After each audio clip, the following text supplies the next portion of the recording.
Labda kwa watu hawalifahamu, kwa jina maarufu naitwa Mzuri. Ndio jina maarufu hilo, jina ambalo halina na utata kabisa, hata mtoto mdogo ni kwepesi sana kulitamka ile jina. Bwana Yesu asifiwe. Amen. Leo tutaenda kuzungumza kuhusu nguvu ya Pentekoste. Teme yetu ya leo tutaenda kuzungumza kuhusu nguvu ya Pentekoste. Na kitabu chetu cha msingi ni Matendo ya Mitume sura ya 2 mstari wa 1 hadi 4. Kwa wale ambao wako wanaandika, Matendo ya Mitume sura ya 2 mstari wa 1 hadi 4.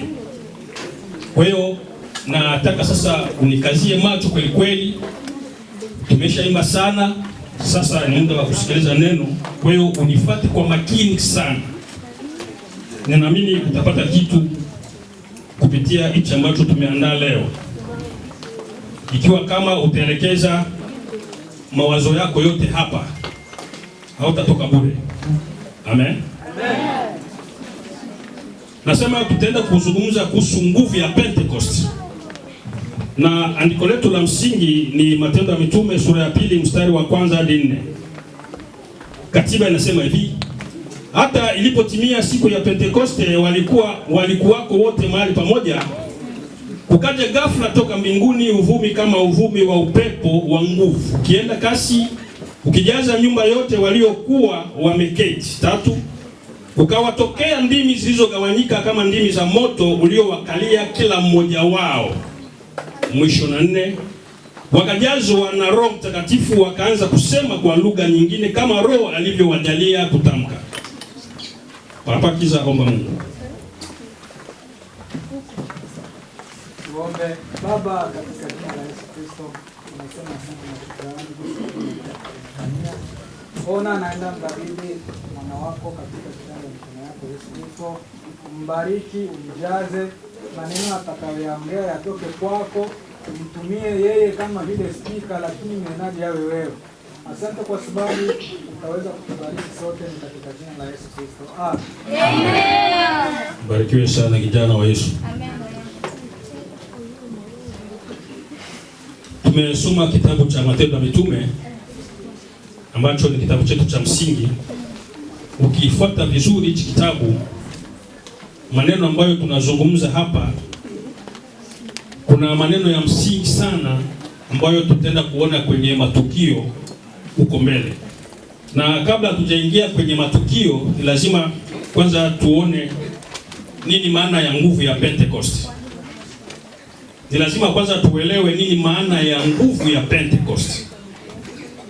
Bwana Yesu asifiwe. Amen. Hivi tuko pamoja? Ndio. Nini maana ya nguvu ya Pentecost?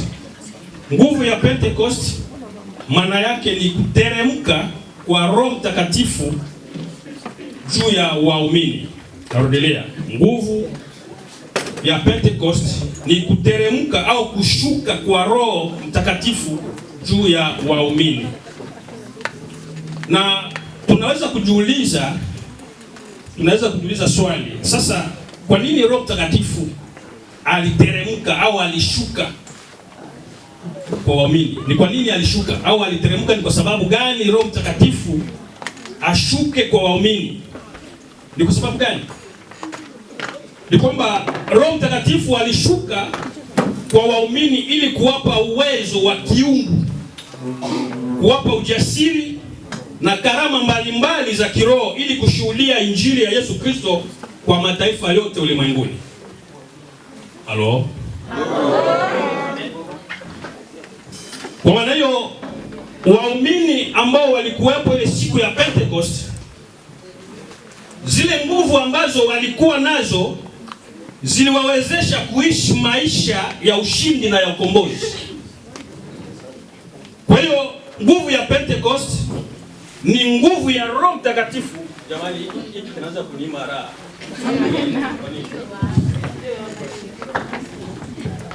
Kinaanza kulitoa kwenye uwepo sasa. Bwana Yesu asifiwe. Amen. Sasa nayo aiongea vizuri jamani. Haleluya. Amen. Roho Mtakatifu ashakimbia. Amen. Bwana Yesu asifiwe.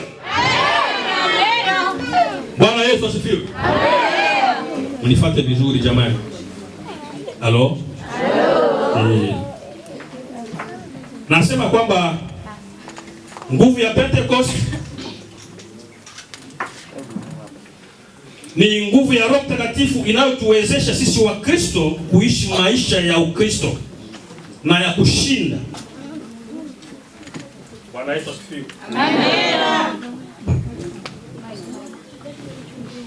Ona shetani anataka kununua leo jamani. Ni nini? Kwa hiyo nasema kwamba nguvu ambazo waumini walikuwa nazo iliwawezesha maisha yao kuwa maisha ya ushindi na ya ukombozi. Kwa hiyo nguvu ya Pentecost ni nguvu ya Roho Mtakatifu inayotuwezesha sisi wa Kristo kuishi maisha ya Kikristo na kushuhudia Injili pamoja na kutenda kazi ya Mungu kwa ufasaha. Kwa hiyo hatuwezi kutenda kazi ya Mungu kwa ufasaha bila kuwa na nguvu za Roho Mtakatifu. Bwana Yesu asifiwe. Hatutaweza kuchapa kazi ya Mungu au kutangaza Injili jinsi inavyostahili kama hatuna nguvu za Roho Mtakatifu. Amen. Haiwezekani. Na inawezekana unaweza kuwa uko na chapa hizo kazi za Mungu, lakini unafikiri kwamba uko na nguvu za Roho Mtakatifu, kumbe ni Mungu mwingine huyo ambaye wewe mwenyewe unamjua. Amen. Halo? Kwa hiyo ni lazima kama Wakristo lazima tuwe na nguvu za Roho Mtakatifu ambazo zitatuwezesha kuishi maisha ya Ukristo. Amen. Neno Pentecost. Neno Pentecost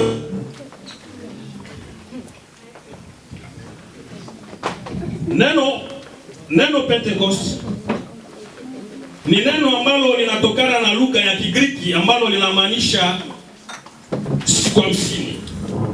Na ili neno linaashiria siku 50 baada ya Pasaka. Ili neno ya 50 ni neno ambalo linaashiria siku 50 baada ya Pasaka. Na tupumuze kidogo ili tuelewane jamani. Bwana Yesu asifiwe.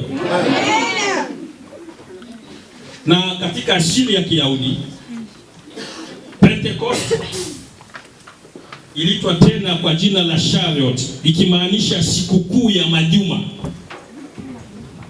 Na sherehe hii iliadhimishwa siku 50 baada ya Pasaka ya Kiyahudi kama sikukuu ya mavuno na malimbuko. Na kwa nini sasa iliitwa sikukuu ya mavuno au ya majuma? Iliitwa sikukuu ya mavuno au ya majuma ni kwa sababu ya mfumo ambao ulikuwepo wa kilimo. Kulingana na maelekezo ambayo Mungu aliyowapatia kwamba wahesabu majuma 7 baada ya Pasaka. Na ilikuwa ni kipindi kabisa cha mwisho wa kuvuna ngano, kwa sababu mazao yao ilikuwa ni ya ngano. Kwa hiyo Mungu akawaambia kwamba wahesabu siku 49 kamili. Labda unaweza kujiuliza, sasa sisi tunakwenda kusherehekea siku 50. Sasa siku 49 inakujaje? Halo? Siku 49 wakati Mungu alipowaambia kwamba wahesabu majuma 7. Sasa ukifanya mahesabu juma 7 mara 7 unapata siku 49. Na siku ya 50 sasa ndio ile siku ya kutoa mkanda. Ina maana ile siku ambayo walienda sasa kumtolea Bwana sadaka ya malimbuko. Ile siku moja ndio ikajumuishwa kwamba ndio Pentecost kwao. Yaani ndio siku 50. Tuko pamoja? Bwana Yesu asifiwe. Amen. Kwa hiyo siku ya Pentecost ni sikukuu ya majuma, na unaweza kusoma andiko la Mambo ya Walawi sura ya 23 mstari wa 15 hadi 16. Mambo ya Walawi sura ya 23 15 16.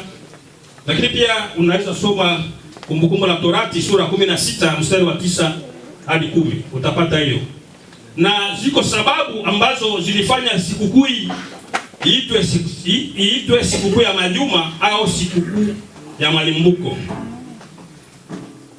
Jambo la kwanza, sikukuu ya majuma, jinsi nimeongea, ni kwamba Wayahudi waliagizwa kuhesabu majuma 7 kamili, ambao ni siku 49, na siku ya 50 ndio ilikuwa sikukuu yao sasa ya Pentecost. Na katika kuhesabu majuma 7, hii ndio inayofanya itwe sikukuu ya majuma. Kwa hiyo Wayahudi wanaita tena Pentecost ni siku ya majuma. Bwana Yesu asifiwe. Amen. Jambo la pili, iliitwa sikukuu ya mavuno. Ilikuwa ni wakati wa kuvuna. Sasa wakulima wanaelewa kwamba kuna wakati wa kupanda na wa kuvuna.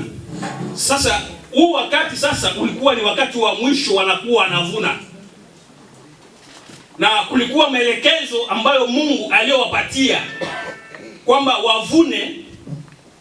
Na katika hali ya kuvuna, Mungu aliwapatia maelekezo kwamba mazao ya kwanza waende wamtolee Bwana sadaka, ambao ni malimbuko. Yaani malimbuko ni sadaka ya kwanza ya shamba, au ni mazao ya kwanza ya shamba. Wakati unakuwa unavuna, kabla wewe mwenyewe haujatumia, unachukua mazao ya kwanza unaenda peleka kanisani.